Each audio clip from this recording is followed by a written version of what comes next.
See, when you put up your boundaries reflection, what you simultaneously do is you remove all vantage points, right?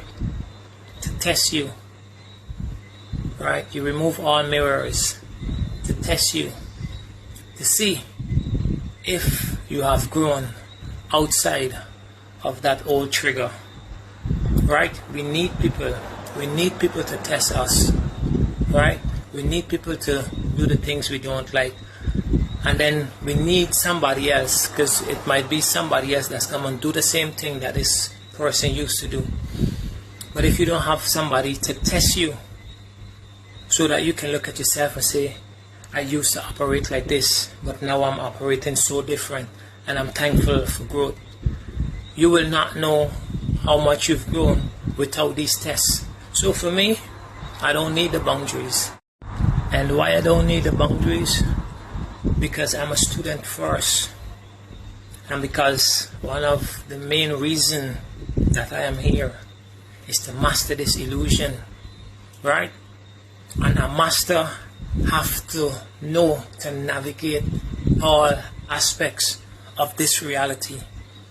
And when you're creating a boundary, what you're doing is creating a box for yourself that keep you safe.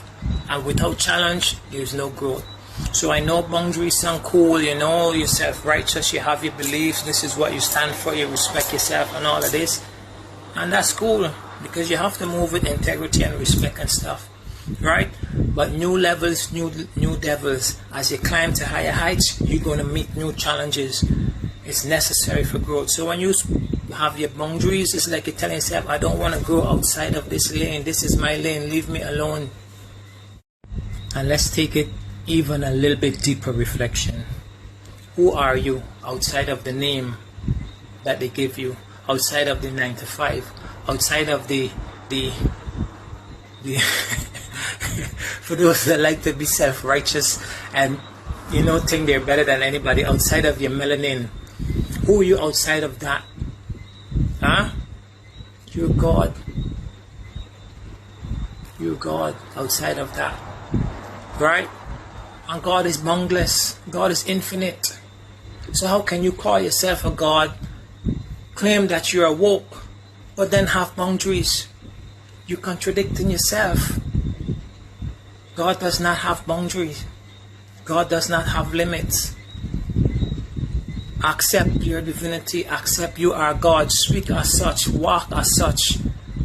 And release the idea of these limiting beliefs. See, there's a powerful thing in thinking a certain way and acting a certain way. And when you start to pretend, act as you're something, then after a while, this something become manifest and it become true. So when you talk like you're a God and you move a certain way, right? What you're doing is sending out signals to the universe, right? To activate more of that Godship within you, to activate more of your remembrance of you outside of this matrix, right? And then you start to see that there's no boundary to me, right? There's no boundary to me. You ask, what would God do? And right there you activate a higher intelligence to let you know how to navigate. Because your boundary is literally tied into your consciousness. And that consciousness could be your ability to lift some weight, your ability to cook some food, your ability to do different things within this matrix. But all those are specific frequencies of consciousness, of awareness.